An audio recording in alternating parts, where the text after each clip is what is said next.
Hello friends, मेरा नाम doctor गौरव चावला है। मैं director and head of GI sciences KMC Kanpur से बात कर रहा हूँ। तो मैं आज आपको बताऊंगा कि जब भी मल में ब्लीडिंग आती है या मोशन में ब्लीडिंग आती है तो हम लोग कैसे इवैल्यूएट करते हैं और क्या क्या बीमारियां जो उभर के आ रही हैं। सिंपल प्रॉब्लम, जब भी हमारे पास पेशेंट आता है कहता है कि हमें हेमोरॉइड्स है, हमें पाइल्स है जो ब्लड कर रहा है। लेकिन सिर्फ पाइल्स ही क्या कारण है ब्लीडिंग आने का मोशन में? नहीं, बहुत सारे कारण होते हैं जिसे हमें देखना होता है। जो एक उभर के कारण आ रहा है, जब हम लोग इसके जांच, जब भी कोई ब्लीडिंग आता है पेशेंट्स, तो हम उसकी कोलोनोस्कोपी करते हैं जिसमें हम पहले घोल पिलाते हैं, बड़ी आंत को साफ करते हैं और फिर कैमरे डाल के बड़ी आंत को देखते हैं। तो कोलोनोस्कोपी से हमें एक ही जांच से हमें पता लग जाता है कि ब्लीडिंग क्यों आ रही है, उससे थॉरो इवैल्यूएशन हो जाता है बड़ी आंत का। तो आजकल एक बीमारी है जिसे हम इन्फ्लेमेटरी बाउल डिजीज बोलते हैं, जिसमें दो बीमारियां आती है, अल्सरेटिव कोलाइटिस और क्रोन्स डिजीज। तो इसमें क्या होता है, बड़ी आंत में छाले पड़ जाते हैं, अल्सर्स पड़ जाते हैं। अल्सरेटिव कोलाइटिस में पूरी बड़ी आंत में पड़ जाते हैं। क्रोन्स डिजीज में पैची होता है, कुछ कुछ भाग में होते हैं, कुछ कुछ भाग में नहीं होते हैं। तो ये आजकल बीमारी, ये यूजुअली पहले वेस्ट की बीमारी थी, अमेरिकन को ज्यादा होती थी, लेकिन अब धीरे धीरे इंडियंस का भी खान पान बदल रहा है।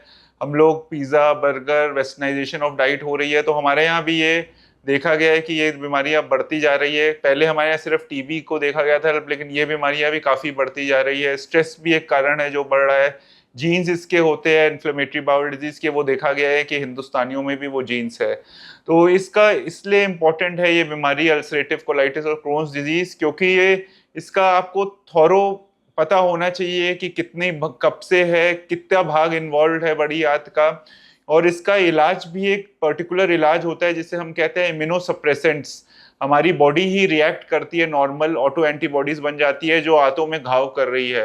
तो हमें अब इम्यून मॉड्यूलेशन वाली जो दवाइयां होती है, जैसे कि स्टेरॉइड्स, एजाथायोप्रीन, जो नए इनिबिटर्स आए हैं, जैक इनिबिटर्स, टोफास्टिनिब, जो हमारे ऑलरेडी इम्यूनोमॉड्यूलेटर्स की ड्रग्स है, मिसलामीन, वो सब हमें देनी पड़ती है। और इसको स्पेशलिस्ट गैस्ट्रोएंटरोलॉजिस्ट ही देते हैं। और इनको ये है कि इसका इलाज जो है लंबा चलता है। ये नहीं कि 15 दिन में आराम आ जाएगा, महीने भर में आराम आ जाएगा। तो ये, लेकिन ये आराम को रखने के लिए इनका इलाज कम से कम 5 साल या और भी लंबा चल सकता है, डिपेंडिंग अपॉन कैसी डिजीज है। एक और चीज इस बीमारी के बारे में आपको पता होना चाहिए कि रेमिस्टिंग और रिलैप्सिंग टाइप की है।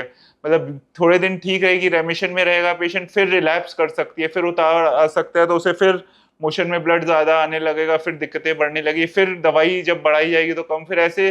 तो रेमिशन रिलैप्सेस है। जितना हम शुद्ध खान पान रखेंगे, जितना हम स्ट्रेस नहीं लेंगे और जितना हम कंप्लायंट रखेंगे अपनी डाइट को, अपने मेडिसिन को कंप्लायंट रखेंगे, उतना ही अच्छा रिस्पॉन्स आएगा, उतना ही आप लंबा चल पाएंगे। और ये भी है कि डरने की बात नहीं है। इसमें ये देखा गया कि लाइफ स्पाइन नॉर्मल रहता है पेशेंट्स का इन बीमारियों के होते हुए भी। तो जैसे शुगर बीपी की बीमारी है, वैसे ही अल्सरेटिव कोलाइटिस की बीमारी है।